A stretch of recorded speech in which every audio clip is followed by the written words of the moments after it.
Hello everyone. और मैं इस शॉर्ट सी वीडियो में एक बहुत ही इम्पोर्टेंट सवाल को डिस्कस करना चाहता हूँ। और सवाल तो आम सा है, लेकिन बहुत सारे स्टूडेंट्स को इस सवाल को लेके बहुत ज़्यादा कन्फ्यूजन होती है। और वो कन्फ्यूजन भी होनी नहीं चाहिए। मेरे ख़्याल से वो कन्फ्यूजन इसलिए उठती है क्योंकि हमारे सिस्टम में जिस तरह चीज़ों को पढ़ाया जाता है, उनको सिखाया नहीं जाता, उनको पढ़ाया जाता है। तो उससे इस तरह के सवाल जन्म लेते हैं। सवाल ये है, मिसाल के तौर पे, कि जब हम डॉट प्रोडक्ट को डिफ़ाइन करते हैं दो वेक्टर्स के, तो हम उनमें कोसाइन थीटा क्यों इस्तेमाल करते हैं? या फिर जब क्रॉस प्रोडक्ट आप लेते हैं दो वेक्टर्स का, तो उनमें आप साइन थीटा क्यों इस्तेमाल करते हैं? इसी तरह मुझसे कल ही एक स्टूडेंट ने पूछा कि जब हम स्नेल्स लॉ की बात करते हैं तो उसमें हम साइन थीटास क्यों यूज़ करते हैं। आपको पता है कि जो स्नेल्स लॉ की डेफिनेशन है या मैथमेटिकल फॉर्म है, वो ये है कि n1 sine theta 1 equals n2 sine theta 2। General form में यहाँ पे ये जान लेना भी बहुत ज़रूरी है कि जो n1 और थीटा 1 हैं, ये मीडियम को रिप्रेजेंट कर रहे हैं। क्योंकि स्नेल्स लॉ में हमारे पास रोशनी जो है वो एक मीडियम से दूसरे मीडियम में दाखिल हो रही होती है, तो हम उसको यूँ लेते हैं कि जो जिधर से रोशनी आ रही है उसको हम पहला मीडियम ले लेते हैं, तो उस फर्स्ट मीडियम को हम 1 कह लेते हैं। तो हर वो क्वांटिटी जो हम उस मीडियम में मेजर करेंगे, उसके साथ हम सबस्क्रिप्ट में 1 लगा देंगे। तो n1 जो है वो पहले मीडियम का रिफ्रैक्टिव इंडेक्स है। और इसी तरह थीटा 1 जो है, ये वो एंगल है जो रोशनी पहले मीडियम में नॉर्मल के साथ बनाती है।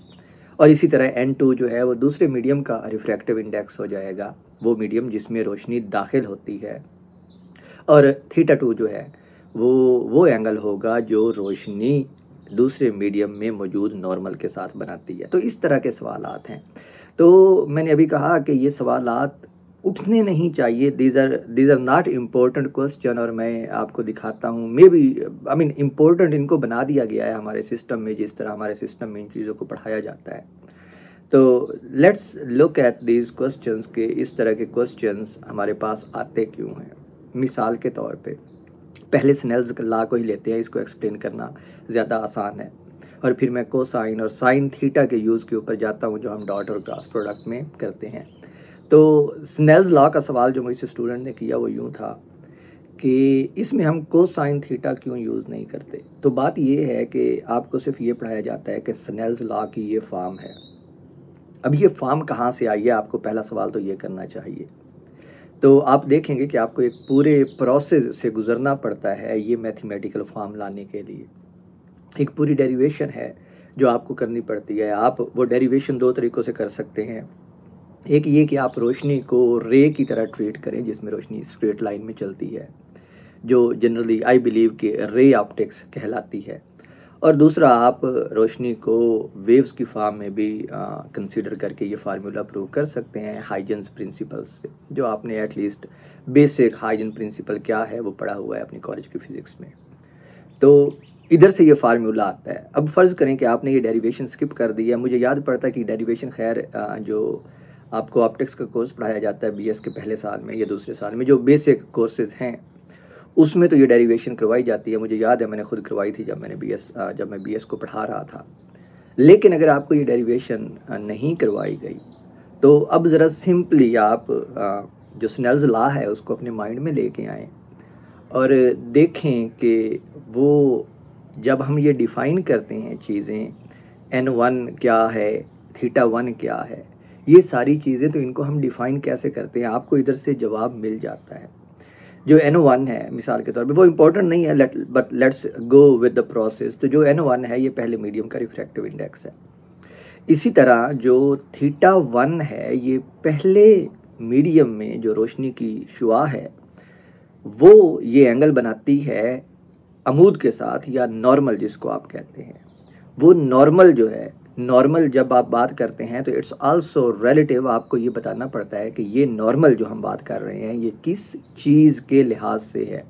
तो ये नॉर्मल हमेशा जिस मीडियम की आप बात कर रहे होते हैं वहाँ पे, मिसाल के तौर पे आपके पास ये मेरे दो हाथ जो हैं, एक साइड को आप हवा कंसिडर करें दूसरी साइड को आप गिलास या शीशा कंसीडर करें तो यहाँ पे ये दोनों मिल रहे हैं, ठीक है। तो जहाँ पे ये दोनों मिल रहे हैं ना, वहाँ पे ये एक इस तरह की सरफेस बना रहे हैं जैसे ये मेरे हाथ की बैक साइड है, ठीक है।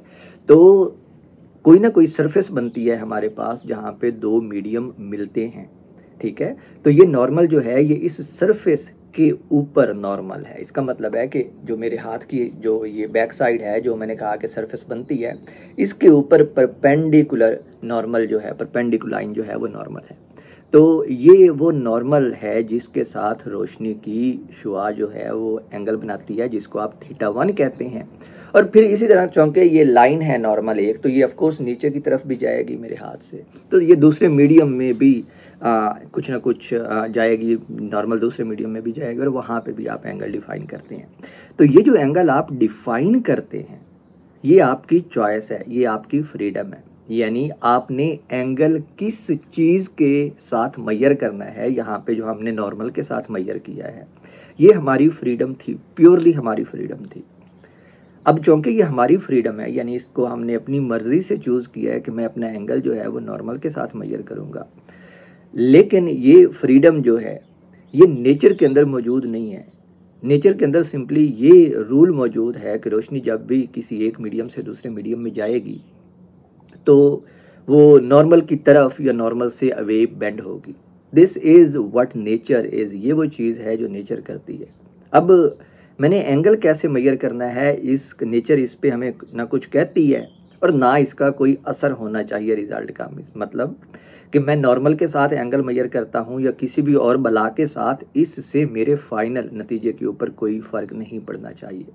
तो ये जो नॉर्मल के साथ एंगल मैयर करने की चॉइस है ना, it's just consider it convention, और जस्ट से दैट के वो I don't know what was his name, Snell नहीं था, स्नेलियस था। तो स्नेलियस ने जो भी कन्वेंशन यूज़ की, लेट्स से कि उसने जो एंगल है वो नॉर्मल के साथ, उसने कहा कि मैं नॉर्मल के साथ मैयर करता हूँ। तो फिर हमारे पास जो फॉर्म आ गई वो n1 sin θ1 equals n2 sin θ2 आ गई। अब फ़र्ज़ करें आप कि आप कहते हैं कि अब देख रहे हैं कि ये साइन थीटा इधर से हमारे पास आ गया इस चॉइस के साथ, और ये चॉइस प्योरली हमारी फ्रीडम थी, इसके ऊपर कोई रिस्ट्रिक्शन नहीं थी। अब चूंकि रिस्ट्रिक्शन नहीं थी तो अब फ़र्ज़ करें आज तकरीबन 400 साल बाद, ग़ालिबन 400 साल बाद, स्नेल्स के 400 साल बाद आप ये कहते हैं कि नहीं जी मैं तो नॉर्मल के साथ मैयर नहीं करता एंगल, मैं तो सरफेस के साथ करता हूँ। तो अब देखें कि सरफेस और नॉर्मल के दरमियान 90 डिग्री का एंगल है।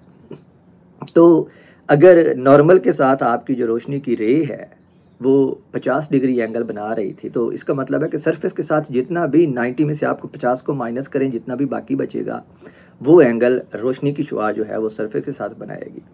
और इस तरह करने से आपका पहले जो साइन थीटा बन रहा था वो कोसाइन थीटा बन जाएगा। लेकिन मैंने आपको बताया कि ऐसा करने से आपके रिज़ल्ट के ऊपर फ़र्क नहीं पड़ना चाहिए, क्योंकि रिज़ल्ट जो है यानी रोशनी का बेंड होना ये नेचर के अंदर मौजूद है। It's what light does when it goes from one medium to another medium.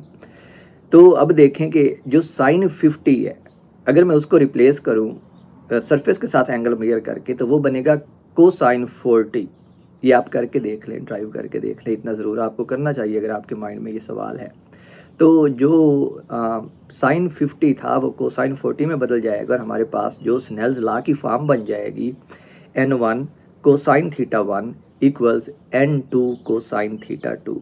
लेकिन मज़े की बात ये है कि जो साइन 50 है वो कोसाइन 40 के बराबर होता है। तो इसका मतलब है आपके नतीजे के ऊपर कोई फ़र्क नहीं पड़ेगा। तो अब आपने क्या किया है, आपने स्नेल्स लॉ को साइन की बजाय कोसाइन की फॉर्म में लिख लिया है।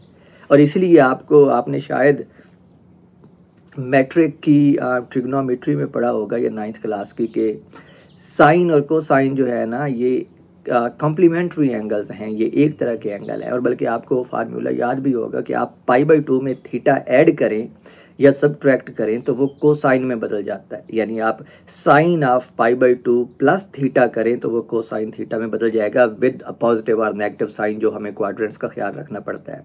या फिर आप कोसाइन π/2 प्लस थीटा करें तो वो साइन थीटा में बदल जाएगा। ये सिंपली वो चीज़ें हैं, इसलिए कहते हैं कि साइन और कोसाइन एक जैसे हैं। तो इट डजेंट रियली मैटर कि आप स्नेल्स लॉ को साइन की फॉर्म में लिखें या कोसाइन की फॉर्म में, आपने जो अपना एंगल चूज़ किया है ना वो आपको डिसाइड करेगा कि आपका रिजल्ट क्या बनता है। तो आप अगर कोसाइन की फॉर्म में लिखते हैं और उस कन्वेंशन को लेकर चलते हैं तो आपके पास आंसर जो है वो बिल्कुल वही आना चाहिए जो साइन को लेकर चलने से आएगा। तो अब देखें कि आंसर इसका कहाँ पे, मैंने शुरू में आपको कहा था कि ये सवाल बनता ही नहीं है because this is just basic thing. तो मैंने आपको यही साबित करवाया है कि साइन और कोसाइन इक्वल हैं और ये हमारी चॉइस के ऊपर डिपेंड करता है कि हम किसको चूज करते हैं अपना फार्मूला लिखने के लिए। हो सकता है स्नेल ने 400 साल पहले ये लिखा हो ऐसा साइन की फॉर्म में, बट दैट डजंट मीन कि he had something in mind जिसकी वजह से उसने साइन पिक किया। इसमें ना तो स्नेल के पास कोई चॉइस थी, ना मेरे पास कोई चॉइस है और ना ही इस दुनिया के किसी और फिजिसिस्ट के पास कोई चॉइस है कि वो अपनी मर्जी से किसी चीज़ में साइन या कोसाइन को घुसा दे या किसी भी फार्मूला में किसी भी फिजिकल क्वांटिटी को घुसा दे। इसी तरह न्यूटन के पास कोई चॉइस नहीं थी कि वो कहे कि जी जो फोर्स है वो एक्सेलरेशन के प्रोपोर्शनल होती है, दूसरे लॉ की बात कर रहा हूँ और मैं इसके साथ हल्का सा मैथ्स को साथ में लटका देता हूँ तो F=m में बन जाएगा। नहीं, ऐसा नहीं होता। कुछ फंडामेंटल एक्सियम्स को लेके ये चीज़ें बाकायदा प्रूफ की जाती हैं। कुछ यूनिक होती हैं, कुछ यूनिक नहीं होती। यूनिक होने का मतलब ये है कि कुछ की बस एक ही फॉर्म एग्जिस्ट करती है जो हम लोग ढूंढ लेते हैं और कुछ जो हैं वो यूनिक नहीं होते। ये हर साइंस में होता है मेरे ख्याल से, फिजिक्स और मैथ में तो होता ही है। मिसाल के तौर पे अभी मैंने आपको स्नेल्स लॉ का बताया कि आप इसको कोसाइन की फॉर्म में भी लिख सकते हैं, तो इसको कहते हैं कि ये यूनिक नहीं है। मीन्स कि आप n1 sine theta 1 equals n2 sine theta 2 को इक्वली n1 कोसाइन थीटा 1 और n2 कोसाइन थीटा 2 की फॉर्म में भी लिख सकते हैं, लेकिन अब आपको थीटा जो है वो सरफेस के साथ मेजर करना पड़ेगा तो आपके साथ रिजल्ट जो है वो सेम आएगा। दैट्स व्हाट इट मीन्स कि ये यूनिक नहीं है, यानी इसको आप दो मुख्तलिफ तरीक़ों से लिख सकते हैं। इसी तरह मैट्रिक में आपने मैथमेटिक्स में क्वाड्रेटिक इक्वेशंस पढ़ी होंगी।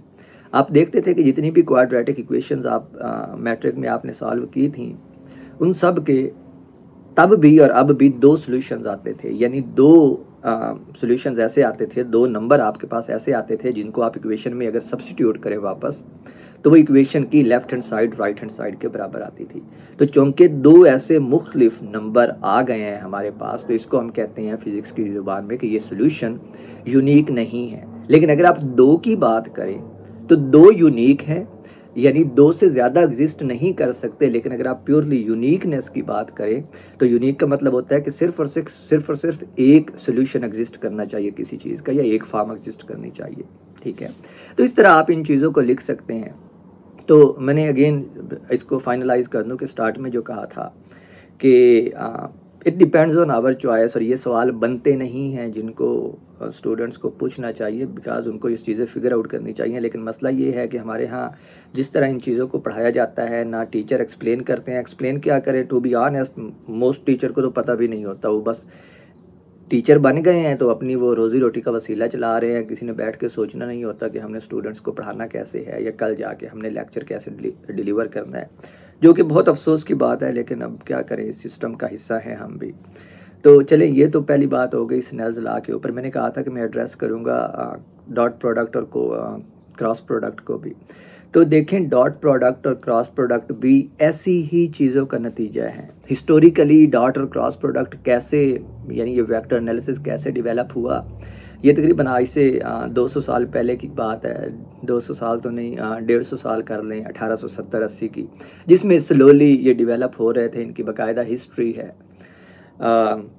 लेकिन 1880 में जाके जो जोज़ाया गिब्स एक साइंटिस्ट था अमेरिकी, उसने इसको फाइनल फॉर्म में लिखा था जब वो स्टैटिस्टिकल मैकेनिक्स डेवलप कर रहा था। लेकिन वो हमारी कंसर्न नहीं है। मैं इसकी आपको सिर्फ आसान सा जवाब दे दूं कि क्यों हम डॉट और क्रॉस प्रोडक्ट लिखते हैं। तो जो इसकी डेफिनेशन आप लोग पढ़ते हैं ना FSC में, कॉलेज में, वही डेफिनेशन इनको डिफाइन करती है। अच्छा, अब हमने क्वेश्चन फिर आप ये करेंगे कि इस तरह हमने इनको डिफाइन क्यों किया है। बात ये है कि हमारे पास पहली बात तो ये कि जो वेक्टर्स है ना वो नंबर्स नहीं है, numbers they are not like scalars.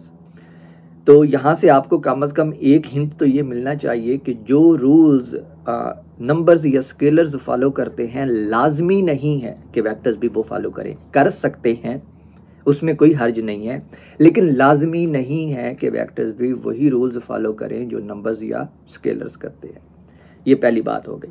इसका मतलब है कि अब आपको ये उम्मीद नहीं रखनी चाहिए कि अगर आप दो नंबर्स को ऐड करते हैं या दो नंबर्स को आप सिंपली ज़रब दे सकते हैं, मिसाल के तौर पे 7 और 5 को अगर आप ज़रब दे तो आपके पास जवाब 35 आता है।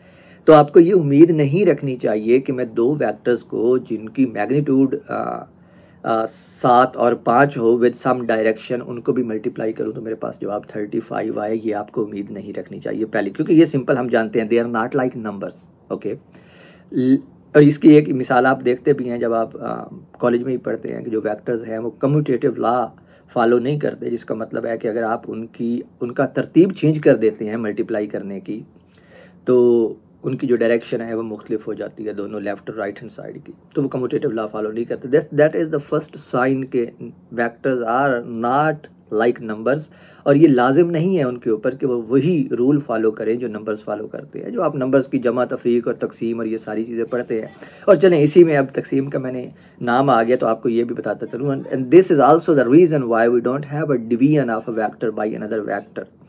क्योंकि हम डिवीजन क्यों एक्सपेक्ट करते हैं वेक्टर्स से, उसकी वजह ये है कि हम नंबर्स को पढ़ते आते हैं। नंबर हमें पता है कि हम डिवाइड कर सकते हैं, जितने भी नंबर्स हमने पढ़े हैं उनको हम डिवाइड कर सकते हैं। तो हमारी एक्सपेक्टेशन यही होती है कि शायद वेक्टर्स को भी हम डिवाइड कर सके। बट नंबर्स के डिवीजन के रूल्स के पीछे भी कुछ बेसिक असूल है, मिनिमम असूल हैं जो हमें चाहिए होते हैं। और चूँकि मैंने अभी आपको बताया कि vectors are not like simple numbers, तो आपको ये उम्मीद नहीं रखनी चाहिए कि वो तकसीम होंगे। और यही वजह है कि जो रूल्स हम डिफ़ाइन करते हैं वेक्टर्स के लिए, इसको अलजबरा कहते हैं। तो जो वेक्टर्स के अलजबरा के लिए हम रूल्स डिफ़ाइन करते हैं, दे आर नॉट इट्स ये ज़रूरी नहीं है कि वो वही रूल्स फॉलो करें जो नंबर्स फॉलो करते हैं, क्योंकि हम देख चुके हैं कि vectors are essentially different from numbers. तो अब मुझे तक बिल्कुल भूल गया, मैं इस सवाल की तरफ निकल गया कि वेक्टर्स को आप डिवाइड क्यों नहीं कर सकते। तो मैं इस सवाल की तरफ निकल गया। अच्छा, मैं सवाल का जवाब जो ओरिजिनली देना चाह रहा था वो ये था कि डॉट और क्रॉस प्रोडक्ट। तो आप देखेंगे डॉट और क्रॉस प्रोडक्ट जो है ना, ये एक वेक्टर की दूसरे वेक्टर के साथ मल्टीप्लिकेशन है। ठीक है, अब अगर ये सिंपली नंबर्स की तरह मल्टीप्लाई नहीं हो सकते तो अगला सवाल हम ये उठाते हैं, तो भाई फिर कौन से रूल्स हैं जिनसे हम इनको मल्टीप्लाई कर सकते हैं। एंड इट टर्न्स आउट, नतीजा ये निकला हमारे पास इस सवाल का जवाब ढूंढने में कि दो ऐसे तरीके हैं जिनको हम मल्टीप्लाई कर सकते हैं। पहला तरीका डॉट प्रोडक्ट का और दूसरा तरीका क्रॉस प्रोडक्ट का। और आप इनकी डेफिनेशन से देख लें, डेफिनेशन अगर आप इनको लफ्ज़ों में बयान करें तो सिंपली ये कहती हैं कि जो डॉट प्रोडक्ट है वो बताता है कि दो वेक्टर्स एक दूसरे के कितने पैरेलल हैं, और इसी डेफिनेशन से आप जो उनकी फॉर्म है A dot B equals A B times cosine theta वो हासिल कर लेते हैं। और सिमिलरली अगर आप क्रॉस प्रोडक्ट देखें कि दो वेक्टर्स कितने परपेंडिकुलर हैं एक दूसरे के साथ, तो उधर से भी ये आप इसकी फॉर्म निकाल सकते हैं। तो जो कोसाइन थीटा है और साइन थीटा है वो सिंपली इस डेफिनेशन से निकल के आते हैं। देखें ना, अगर दो वेक्टर्स की डायरेक्शन एक जैसी नहीं है और आप देखना चाहते हैं कि कोई एक वेक्टर दूसरे के साथ कितना पैरेलल है, तो आप क्या करेंगे, इसका वो कंपोनेंट लेंगे जो इसके पैरेलल होगा। और रेस्ट जो है वो मैथमेटिक्स है, इसमें हमने चूज़ नहीं किया कि भाई हम इसमें कोसाइन लगा दें और इसमें साइन लगा दें। अब यहाँ पे एक सवाल और मैं एड्रेस करता चलूँ जो उठता है कि अच्छा, हमने जब डिफ़ाइन किया कि एक वेक्टर की मैग्नीट्यूड और दूसरे वेक्टर का वो कंपोनेंट जो उस वेक्टर के पैरेलल होगा या परपेंडिकुलर होगा वो साइन और कोसाइन और साइन लेके आएगा, तो ऐसा क्यों नहीं हो सकता कि हम एक वेक्टर, जब फर्ज करें कि ए वेक्टर की मैं मैग्नीट्यूड ले रहा हूँ तो मैं उस ए वेक्टर की मैग्नीट्यूड पावर 3/4 ले लूँ और बी वेक्टर की मैग्नीट्यूड पावर 2/5 ले लूँ, ऐसा क्यों नहीं हो सकता? अच्छा, ऐसा हम कर सकते हैं, आपको इसमें कोई रिस्ट्रिक्शन नहीं है। और बल्कि अगर आप फोर्थ एडिशन पढ़ें हैलीडे, रेज़निक और करेन का, तो उसके गालिबन दूसरे चैप्टर में ये बात उसने वाज़े तौर पर लिखी हुई है कि आप कोई भी और फॉर्म में डॉट प्रोडक्ट डिफ़ाइन कर सकते हैं जिसमें आप एक ए वेक्टर की मैग्नीट्यूड की कुछ पावर ले लें, बी वेक्टर की कुछ मैग्नीट्यूड की पावर ले लें, इसमें कोई हर्ज नहीं है। लेकिन सवाल ये है कि अगर हर्ज नहीं है तो फिर हम क्यों इस तरह की डेफिनेशन को यूज़ नहीं करते? तो उसकी सिंपल सी रीज़न है कि इस कायनात में ये कम अज़ कम जितना हमने ऑब्ज़र्व किया है इस यूनिवर्स को, उसमें कोई एक भी ऐसा फिज़िकल सिस्टम नहीं है जो इस तरह की अजीब सी फॉर्म को फॉलो करता हो। तो उसकी हमें कभी ज़रूरत ही पेश नहीं आई। मिसाल के तौर पे आप वर्क की एग्जांपल लेते हैं, वर्क को आप डिफ़ाइन करते हैं कि फोर्स और डिस्प्लेसमेंट का डॉट प्रोडक्ट है। ये दरअसल असल में आपको यही तो बता रहा है कि अगर फोर्स उस डायरेक्शन में नहीं लग रही जिस डायरेक्शन में ऑब्जेक्ट मूव कर रहा है, तो हम फोर्स का सिर्फ उतना थोड़ा सा हिस्सा लेंगे जो उस डिस्प्लेसमेंट की डायरेक्शन में लग रहा है, क्योंकि वही हिस्सा फोर्स का रिस्पॉन्सिबल है ऑब्जेक्ट को मूव कराने के लिए। बाकी हिस्सा जो फोर्स का जा रहा है वो ज़ाया हो रहा है, वो रिस्पॉन्सिबल नहीं है। और ये इसलिए तो आप वर्क की डेफिनेशन में पढ़ते हैं कि जब फोर्स और डिस्प्लेसमेंट पैरेलल हो तो वर्क जो है वो मैक्सिमम होगा। सॉरी, ये एरोप्लेन की आवाज़ के लिए दरअसल मैं ऐसे ही बाहर निकला और मैंने सोचा था कि वीडियो बना दो, तो ये मैं अपने बैक यार्ड में बैठा हूँ घर के, कोई प्लान नहीं था वीडियो बनाने का, लेकिन मुझे और कभी नींद से उठा तो और कोई काम पे नहीं था, तो मैंने सोचा इस सवाल का जवाब देता हूँ। तो आप देख रहे हैं कि ये बहुत सारे इसके पीछे रीजंस हो सकती हैं, और ये एक रीज़न है। आप डॉट प्रोडक्ट को या क्रॉस प्रोडक्ट को किसी भी फॉर्म में डिफाइन कर सकते हैं, लेकिन मसला ये है कि आपको कोई ऐसा सिस्टम नेचर में नहीं मिलेगा जिसके ऊपर आप इसको लागू कर सके। तो फिर उस चीज़ को जिसकी हमें ज़रूरत नहीं है रखने की क्या ज़रूरत है। वर्क की आप एग्जांपल देखते हैं, और इसी तरह बहुत सारी और फिजिक्स के अंदर आप डॉट और क्रॉस प्रोडक्ट की एग्जांपल देखते हैं। तो इसलिए हमने इनको इन दो तरीक़ों से, हमने ये कहा है कि इन दो तरीक़ों से हम वेक्टर्स को मल्टीप्लाई कर सकते हैं।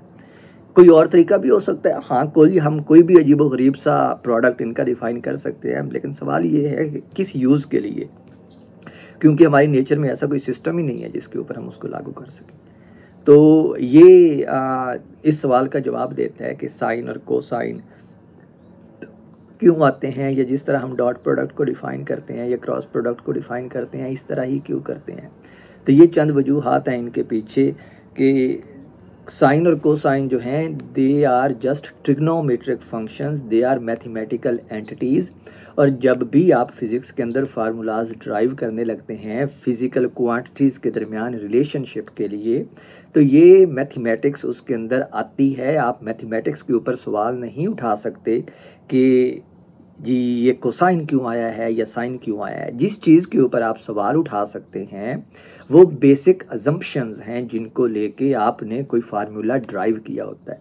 अगर आप बेसिक अजम्पशंस चेंज कर दें तो आपके कोसाइन और साइन हो सकता है फार्मूला से निकल जाए, हो सकता है tan आ जाए कोई और आ जाए। तो ये सवाल नहीं बनता कि साइन क्यों यूज़ करते हैं या कोसाइन क्यों यूज़ करते हैं, ये हमारी बेसिक अजम्पशंस से आते हैं। हाँ, अगर आपने सवाल उठाना है तो ये उठाएं कि जो अजम्पशंस, मिसाल के तौर पे आप न्यूटन्स इक्वेशन ऑफ मोशन को जब ड्राइव करते हैं 9th की क्लास में, तो आप कुछ बेसिक अजम्पशंस लेते हैं कि कार जो है वो इनिशियली मूव कर रही है किसी स्पीड vi के साथ, और जब हम उसको देखना शुरू करते हैं तो फ़र्ज़ करें उस वक्त टाइम 0 है। ये बेसिक अजम्पशंस होती हैं एक्चुअली। जब भी आप कहते हैं ना फिज़िक्स के अंदर कि फ़र्ज़ करें कि ऐसा हो रहा है, फ़र्ज़ करें एक इलेक्ट्रॉन है, तो इसका मतलब है आप इलेक्ट्रॉन की कोई प्रॉपर्टी की मैथमेटिकल फॉर्म ड्राइव करने जा रहे हैं, और ये आपकी अजम्पशन है। और जो आप फाइनल फॉर्म या फाइनल फार्मूला ड्राइव करेंगे वो कितने आपको सही रिज़ल्ट देता है वो आपकी इन अजम्पशंस के ऊपर बेस करता है। और इसका मतलब है कि हर फार्मूला जो है वो किसी न किसी सिचुएशन के लिए वैलिड होता है, उसके ऊपर रिस्ट्रिक्शंस होती हैं, और वो रिस्ट्रिक्शंस बेसिक अजम्पशंस से आती हैं जो आपने ली होती हैं। लेकिन एक दफ़ा बेसिक अजम्पशंस आपने लेके जब फार्मूला ड्राइव कर लिया तो फिर ये पूछना एक इंतहाई बेवकूफ़ाना बात है कि इसमें साइन क्यों आया है और इसमें कोसाइन क्यों आया है। ये बहुत ज़रूरी है साइंस के स्टूडेंट्स के लिए समझना कि ये चीज़ें जो हैं, ये फार्मूला जो हैं, ये कैसे आते हैं, कुछ बेसिक अजम्पशंस के ऊपर। और ये इतना लंबा टॉपिक और मेरा इसके ऊपर बहुत ज़्यादा दिल करता है मैं घंटों इसके ऊपर वीडियोस बनाऊं, लेकिन मसला ये है कि ना मेरे पास टाइम होता है ना कोई देखने वाला है, हर किसी को जवाब चाहिए रट्टे वाले सब कुछ। लेकिन ये चीज़ें, मेरा मानना ये है कि एक साइंस का स्टूडेंट जितना जल्दी ये चीज़ें समझेगा उसकी फ़िज़िक्स की अंडरस्टैंडिंग उतनी जल्दी बढ़ेगी, क्योंकि जब आप इस तरह चीज़ों को समझते हैं तो फिर आपको पता चलता है कि अच्छा ये जो मैं काम कर रहा हूँ क्यों कर रहा हूँ, ये चीज़ें हमें क्या बता रही हैं, क्या हो रहा है क्या नहीं हो रहा, लिमिटेशंस क्या हैं हमारे फार्मूलाज़ की, इनके यूज़ क्या हैं, इनको मैं कहाँ पे लागू कर सकता हूँ। इसीलिए आप देखते हैं कि आप F=ma जो हैं आप सिंपली उन सिचुएशंस में लगाते हैं जिनमें आप कहते हैं कि फ्रिक्शन नहीं है, या फिर फ्रिक्शन को इंक्लूड कर लें तो जो समेशन F है उसके अंदर फ्रिक्शनल फोर्स भी आ जाती हैं। These are the simple limitation. ठीक है, तो ये लिमिटेशंस जो हैं ये हम खुद डिसाइड करते हैं कि हम कितनी लिमिट तक जाना चाहते हैं। जो रियल सिस्टम्स होते हैं उनमें हमें हर पॉसिबल चीज़ को इंक्लूड करना पड़ता है। यानी अगर आप ये कहें कि मैं एक फार्मूला ड्राइव करना चाहता हूँ, लेट्स से फार्मूलाज और इस तरह की चीज़ें जो है यही न्यूमेरिकल प्रॉब्लम होते हैं। फ़र्ज़ करें कि आपके पास एक प्लास्टिक की कार है और आप कहते हैं कि मैं इसको कुछ फोर्स के साथ ज़मीन के ऊपर छोड़ता हूँ और मैं देखना चाहता हूँ, एक जनरल फार्मूला ड्राइव करना चाहता हूँ कि किसी भी गिवन पैरामीटर के लिए, यानी किसी भी गिवन वैल्यू के लिए इनिशियली ये कितनी दूर जाएगा। तो आपको फ्रिक्शनल फोर्स भी कंसीडर करना होगी। अगर आप मज़ीद बेहतर करना चाहते हैं तो एयर रेजिस्टेंस भी आपको कंसीडर करना होगी। आपको हर पॉसिबल चीज़ कंसीडर करनी होगी। लेकिन अगर आप फ़र्ज़ करें कि आप एयर रेजिस्टेंस को इग्नोर कर देते हैं तो फिर आप क्या कहेंगे कि मेरा ये फार्मूला जो है ये ऐसी सूरत में वैलिड है जिसमें एयर मौजूद नहीं होगी। ठीक है, ये फार्मूला गलत नहीं है, लेकिन सिर्फ ये होगा कि अगर भाई हवा भी चल रही है बाहर तो फिर आपको इस फार्मूले को मॉडिफाई करना होगा। तो ये सवाल बहुत इंपॉर्टेंट हैं। बेसिक अजम्पशंस जो लेके हम कोई भी चीज़ ड्राइव करते हैं ये बहुत ज़्यादा इंपॉर्टेंट है और आप लोगों को इन चीज़ों को सोचना चाहिए। शायद स्कूलों में आप लोगों को कोई ना बताए इन चीज़ों के बारे में, लेकिन इतना याद रखें कि इन चीज़ों के बारे में आप जितना जल्दी समझेंगे आपको उतनी अंडरस्टैंडिंग आपकी बढ़ेगी कि साइंस जो है ये साइंटिस्ट किस तरह काम करते हैं या हमारे पास फार्मूलाज कैसे आते हैं। हर चीज़ जो है ये कुछ ना कुछ बेसिक अजम्पशंस से स्टार्ट होती है और फिर फाइनल फॉर्म जो है आप उसके ऊपर कभी भी सवाल नहीं उठाते। ये साइन को साइन वाला, ये मैं बार बार कह रहा हूँ बिकॉज इट्स इम्पोर्टेंट। जिस चीज़ के ऊपर आप सवाल उठा सकते हैं वो बेसिक फंडामेंटल अजम्पशंस हैं जिनको ले करके आप सारी कैलकुलेशन मैथमेटिकल वे जो है वो स्टार्ट करते हैं और एंड पे एक फार्मूला ड्राइव करते हैं। तो मेरे ख्याल में हाँ, अभी 26-27 मिनट हो गए हैं, इतना काफ़ी है। मैं तो वैसे भी नींद से उठा तो मुझे पता ही नहीं चला क्या बोल रहा हूँ, लेकिन आपको ये चीज़ें समझना बहुत ज़रूरी हैं। ओके, तो इस तरह के सवाल उठाते रहा करें, लेकिन सही सवाल जो बुनियाद पे सवाल उठाते हो, फाइनल रिजल्ट पे सवाल ना उठाते हो। ओके, आज के लिए इतना ही काफ़ी है। Bye bye.